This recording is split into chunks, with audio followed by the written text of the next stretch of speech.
Welcome back to my channel mathematics study. तो सबसे पहला जो क्वेश्चन हम करेंगे वो हमारे पास है find tan p minus cot r, और इसकी डायग्राम आपको गिवन है। ये सेकंड क्वेश्चन है एक्सरसाइज का। वो आपको कुछ इस तरह से डायग्राम ये जो है वो बनी हुई है। ये है p, q और r। ये एक राइट एंगल ट्राइंगल है। राइट एंगल ट्राइंगल आप सबको पता ही होगा, बट स्टिल जिसका एक एंगल होता है 90 का, that is right angle triangle. ये साइड आपको दी हुई है 13 centimetre, this side is 12 centimetre, और ये आपकी पूरा क्वेश्चन है। तो जैसे कि आपने 9th में भी किया है और आपको अब भी पता होगा कि एक जो ट्राइंगल होती है हमारे पास, इसकी 3 साइड्स होती हैं और तीनों साइड की कुछ ना कुछ हमारे पास वैल्यू होती है। और हमें अगर 2 साइड्स की वैल्यू गिवन हो और हमें थर्ड साइड की वैल्यू निकालनी हो, तो उसके लिए हम एक ही मेथड यूज़ करते हैं, दैट इज़ पाइथागोरस थ्योरम। तो उस थ्योरम से आप इसकी वैल्यूज़ निकाल सकते हो। तो उसी तरीके से आपको इसका जो है तीनों साइड्स में से 2 साइड्स आपको ट्राइंगल की ऑलरेडी गिवन है। इस साइड को जो सबसे बड़ी होती है उसको H4 हाइपोटेन्यूज कहा जाता है, जो नीचे वाली साइड उसको बेस कहा जाता है, और इस साइड को हम परपेंडिकुलर बोलते हैं। तो जैसे कि आप देख सकते हैं कि यहाँ पर हमारा जो बेस है वो मिसिंग है, तो उसको फाइंड करते हैं। तो इसका फॉर्मूला होता है base square equals to hypotenuse square minus perpendicular square. इसको हम बोलते हैं पाइथागोरस थ्योरम। इसका जो मेन फॉर्मूला होता है वो होता है h square equals to P square plus B square. अगर आपको ये फॉर्मूला याद है तो आप इसमें से p की, b की और h की वैल्यूज़ निकाल सकते हो। तो यहाँ पे हम अपनी वैल्यूज़ पुट करते हैं। ये हमें फाइंड करना है। h हमें 13 दिया हुआ था और ये हमारे पास 12 था, तो ये हमारे पास आ जाएगा 169 माइनस 144। जब आप इसको सब्ट्रैक्ट करोगे तो ये आएगा 25। अब ये हमारे पास b की वैल्यू नहीं आई है, हमारे पास b स्क्वायर की वैल्यू आई है 25। तो b की वैल्यू निकालने के लिए आपको इसका स्क्वायर हटाना पड़ेगा और उसका स्क्वायर हटा के आपको इसका लिखना पड़ेगा एक रूट। तो b की वैल्यू हमारे पास आ जाएगी 5। तो ये हमारे पास क्या आ जाएगा, b की वैल्यू दैट इज़ 5 सेंटीमीटर। तो अब हम चलते हैं हमारे क्वेश्चन की तरफ। हमें फाइंड करना था tan p minus cot r। उसके लिए हमें tan p की और कॉट r की वैल्यू निकालनी होगी। जैसे कि आपको पता है पंडित बद्री प्रसाद हर हर बोल ले, तो इससे आप साइन, कॉस, टैन, कोसेकेंट और कॉट की वैल्यूज़ निकाल सकते हो। पर अगर आपको कुछ स्पेसिफिकली मार्क्ड है कि आपने tan p की जब कॉट r की वैल्यू निकालनी है, तो उसके लिए आपके दूसरे फॉर्मूलाज यूज़ होते हैं, जिसकी वीडियो मैं ऑलरेडी बना चुकी हूँ और वो अपलोडेड है। मैं आपको लिंक जो है वो डिस्क्रिप्शन में दे दूँगी, आप वहाँ से देख सकते हैं। स्टिल अगर tan p की बात चलती है तो tan की कोई भी वैल्यू हो, चाहे वो p हो, q हो, r हो, उसके लिए tan का एक फॉर्मूला होता है। tan की वैल्यू निकालने के लिए होता है साइड अपोजिट टू एंगल, जो भी आपको गिवन होता है, और नीचे हमारे पास आता है एडजेसेंट साइड। तो साइड अपोजिट टू एंगल, तो हमारे पास कौन सा एंगल है, p। तो हम इसमें आपको एक मैं दोबारा डायग्राम ड्रॉ करके दिखाती हूँ, यही वाली डायग्राम अगेन। ये 13 था, ये 12 था और ये था 5, p q r। हमें फाइंड करना है tan p। तो tan p की वैल्यू के लिए हम p बाय b नहीं कर देंगे सीधा। इसके लिए क्या होगा, अगर एंगल यहाँ पर है हमारा tan का, तो इसके अपोजिट साइड जो हमारे पास क्या है, क्यू आर, तो इसका p बाय b जो होगा इसका परपेंडिकुलर होगा इसके opposite side which is Q R, और इसका जो बेस होगा वो होगा एडजेसेंट साइड, और इसके एडजेसेंट साइड हाइपोटेन्यूज को छोड़कर जो हमारा एंगल होता है उसके साथ वाली जो साइड होती है विच इज़ 12, जो हमारी पी क्यू होगी वो इसकी साइड होगी। तो tan p की वैल्यू हमारे पास होगी 5/12। वैसे ही बात करते हैं कॉट r की। तो कॉट का कोई भी एंगल निकालने का फॉर्मूला b/p तो होता ही होता है, बट अगर आपको स्पेसिफिकली कह दिया कि हमें कॉट r ही फाइंड करना है, तो उसके लिए फॉर्मूला हमारे पास होता है एडजेसेंट साइड टू एंगल, जो भी आपको दिया, जैसे यहाँ पे दिया हुआ था r, upon opposite side to angle r। तो सबसे पहले आप देखो कि जो एडजेसेंट साइड है वो कौन सी है। तो ये आपकी डायग्राम थी, ये था P, ये था Q, ये था R, this is 5, this is 13 and this is 12। सो अब हम बात कर रहे हैं कॉट R की। तो कॉट R का फॉर्मूला था साइड एडजेसेंट। अब ये जो हमारे पास है और ये है, तो इसके साथ वाली जो एडजेसेंट साइड है दैट इज़ QR। तो कॉट R होता है हमारे पास B/T, लेकिन इधर इस क्योंकि अब उसका एंगल R है तो उसका बेस होगा QR। और अगर हम बात करें परपेंडिकुलर की तो वो होगा side opposite to angle R के opposite side which is PQ। तो वो हमारा क्या होगा एंगल। तो QR की वैल्यू 5 और PQ की वैल्यू होगी 12। तो इसकी वैल्यू भी मिल गई, हमारे पास कॉट R की वैल्यू और हमारे पास tan P की वैल्यू निकाल ली थी। चलते हैं क्वेश्चन की तरफ। tan P minus cot R। तो tan P की वैल्यू आई है 5/12 माइनस कॉट R की वैल्यू आई है 5/12। तो आपको पता ही है प्लस और माइनस आपस में होता है कैंसिल, तो आपका आंसर आ गया C। तो चलते हैं हमारे नेक्स्ट क्वेश्चन की तरफ। तो क्वेश्चन मैंने पहले लिख के रखा है। क्वेश्चन नंबर है 4th। Given that 15 cot A equals to 8, तो हमें फाइंड करना है secant A and sine A। तो यहाँ पे बच्चे बहुत मिस्टेक करते हैं, उन्हें कईयों को तो पता ही नहीं होता कि इस चीज़ को कैसे सॉल्व करना है सबसे पहले। तो चलो इससे ही शुरू करते हैं। सॉल्यूशन आप इसी से स्टार्ट करोगे। 15 cot A इक्वल्स टू 8। तो सबसे पहले मैं आपको बता दूं, जिन बच्चों को नहीं पता होता कई बार, जो ये इक्वल्स टू होता है it's a very important thing. अगर कुछ भी यहाँ पे मल्टीप्लाई में है तो वो इक्वल्स टू से उधर जाके अपना मूड चेंज कर लेता है, पता नहीं क्यों।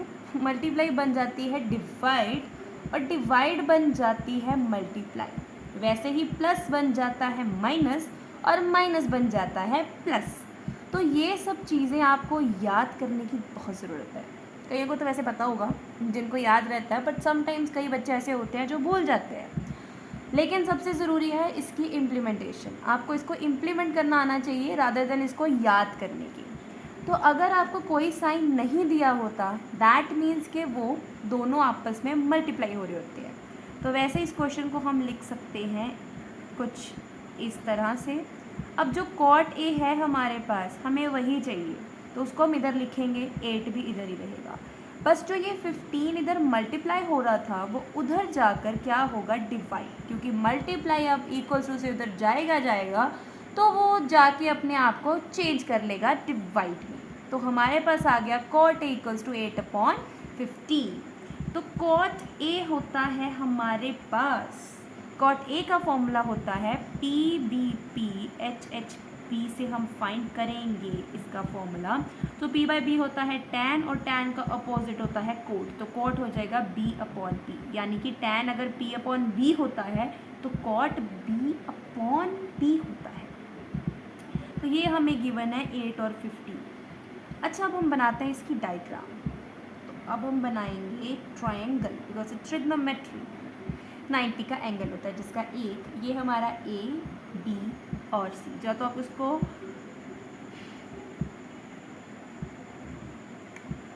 तो उसके बाद हमारे पास आता है ये चीज़। तो आप अगर ध्यान से देखें तो हमारे पास है बेस हमारे पास क्या दिया हुआ है हमें 8 और परपेंडिकुलर हमें दिया हुआ है 15, लेकिन हमारे पास क्या नहीं है, हाइपोटेन्यूस नहीं है। तो सबसे पहले ट्रिग्नोमेट्री में कोई भी क्वेश्चन करने के लिए आपको क्या फाइंड करने की ज़रूरत है, उसका हाइपोटेन्यूस। तो इसका फॉर्मूला होता है p² + b²। तो p की वैल्यू क्या है आपके पास 15² और बेस की वैल्यू है 8²। तो इससे आप h का स्क्वायर फाइंड आउट कर सकते हैं। 15² होता है 225 + 64, तो इसको सॉल्व करके आएगा हमारे पास 289। और आपको पता होगा कि ये है h² की वैल्यू, जो कि मैंने आपको पिछली वीडियो में भी बताया था। और h की वैल्यू निकालने के लिए आप 289 का स्क्वायर रूट निकालेंगे, तो h की वैल्यू आ गई हमारे पास 70। तो ये हो गया हमारा हाइपोटेन्यूस। लेकिन कुछ बच्चों को तो स्क्वायर रूट्स याद ही नहीं होते, तो वो कैसे निकालेंगे इस क्वेश्चन को। तो उसके लिए मैं बताती हूँ आपको एक मेथड जिससे आप किसी भी नंबर का स्क्वायर रूट निकाल सकते हैं। जैसे कि हमारे पास 289 है, सपोज़ कि हमें नहीं पता कि 17 × 17 इज़ 289, तो आप इसको कैसे फाइंड आउट करोगे? सबसे पहले आप पीछे से इसके 2 के पेयर्स बनाने शुरू कर दो। 8 और 9, 9 और 8 का 1 पेयर बन गया, 2 का अकेला था तो उसको एज अ सिंगल छोड़ दो और फिर लगा दो हमारे पास हमारा लॉन्ग डिवीजन वाला मेथड। तो सबसे पहले आपने इसमें करना क्या है, आपको ध्यान से आपने याद रखना है कि पहले करनी है पेयरिंग, उसके बाद जो भी नंबर से आप इसको मल्टीप्लाई करोगे वो सेम होने चाहिए। जैसे लेते हैं ना 2 4 ज़ा 2 7 ज़ा, हमें वैसा करना, हमें पेयर्स उठाने हैं। 5 ज़ा 4 4 ज़ा 1 1 ज़ा, तो 1 1 ज़ा 1, तो ये आ जाएगा 1। और अब हम नीचे आएंगे, 8 नहीं लेके आ सकते, हमें पेयर ही नीचे लेके आना पड़ेगा। ये आपको यहाँ तक आई होप समझ आ गया होगा, सॉरी। उसके बाद आपने जिस नंबर से इसके शुरू किया था सॉल्व करना, उसी को आप करोगे डबल, मतलब कि 1 + 1 तो आएगा 2, और इस 2 के साथ भी आपको पेयर ही लेके जाना होगा। जैसे कि हमें पता ही है 2 7 7 ज़ा, तो 7 7 ज़ा 9, 4 7 2 ज़ा 14 और 1 8, तो यहाँ पे 7, यहाँ पे भी 7, मतलब आपने 7 से को सॉल्व किया तो ये आ जाएगा 189। तो 17 वो नंबर होगा जिसका ये क्या है, इसको अगर आप 17 × 17 करोगे तो उसका आपको स्क्वायर मिल जाएगा। और इस मेथड को और ज़्यादा समझने के लिए मैं एक और वीडियो अपलोड करूँगी जिसमें मैं आपको स्क्वायर रूट्स निकालने ही सिखा दूँगी, ताकि आपको पेपर में कोई भी प्रॉब्लम या आपका कुछ भी डिले ना हो। बिकॉज समटाइम्स आप टेंशन में और उस सिचुएशन में जाके पेपर में स्क्वायर रूट्स ही भूल जाते हो, तो इस मेथड से आपको काफ़ी ईजी होगा। Let's move to our concept. तो हमने h की वैल्यू निकाल ली थी 17। अब हमारे पास क्या था, हमें साइन और सीकेंट की वैल्यू फाइंड करनी थी, लेकिन हमें करनी है साइन ए की वैल्यू और सीकेंट ए की वैल्यू। तो इसी डायग्राम को दोबारा ड्रॉ कर लेते हैं।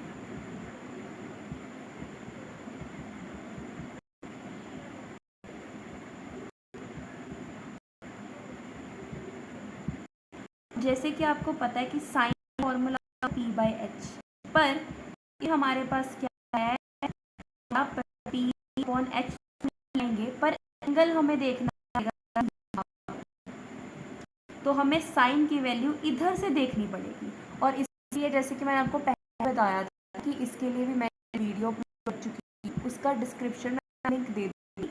अगर आपको ये चीज़ नहीं याद होंगी तो आप ऑटोमेटिक कोई भी क्वेश्चन नहीं निकाल सकोगे। सबसे पहले जाके आप फार्मूलाज की वीडियो देखो, फार्मूला याद करो, देन आपको आगे के कॉन्सेप्ट जो है आपके दिमाग में बैठेंगे, आपको समझ आएंगे। बिकॉज बोर्ड में आपको एज अ सेम क्वेश्चन नहीं देने वाले, वो डिफरेंट क्वेश्चन देंगे। तो हमारा, जैसे हमें आपको पता ही होगा, जिन बच्चों ने वीडियो देखी होगी, कि साइन होता है हमारे पास साइड अपोजिट टू एंगल, जैसे यहाँ पे हमारा ए था, अपॉन हाइपोटेन्यूज। तो side opposite to angle A, angle A के अपोजिट साइड क्या है हमारे पास, सी बी। इस वाले में अगर एंगल ए है साइन का, तो हमारा बेस बी ए नहीं होगा, सी बी होगा। और ये हमें पता कैसे चला, साइन निकालने के फॉर्मूले से, जिसकी वीडियो ऑलरेडी अपलोडेड है। अपॉन हाइपोटेन्यूज जो कि हमारा सी ए है, दैट इज सी ए। तो साइन ए की वैल्यू आ जाएगी सी बी, यानी कि 15, सी ये होगा साइन ए। वैसे ही अगर आपने सीकेंट ए की वैल्यू फाइंड करनी है, अब दोबारा डायग्राम ड्रॉ करते हैं हम। थोड़ी मेरी डायग्राम टेढ़ी बन गई है, बट इट्स ओके। तो ये थोड़ी मुझे लग रहा है 90 डिग्री तो बनी नहीं डायग्राम, हम ठीक कर लेते जी। तो हमारा यहाँ था साइन ए, तो हमारा यहाँ पर, तो सीकेंट का फॉर्मूला क्या है student, adjacent side upon hypotenuse to angle A. तो हमारे पास सीकेंट ए आ जाएगा एंगल ए के एडजेसेंट साइड। एडजेसेंट साइड का मतलब होता है हाइपोटेन्यूज को छोड़ के साथ वाली side, which is B A, upon hypotenuse तो हमारा सेम ही रहेगा सी ए। तो दिस इज़ 8/17 सेंटीमीटर। तो ये आपका होगा क्वेश्चन सॉल्व।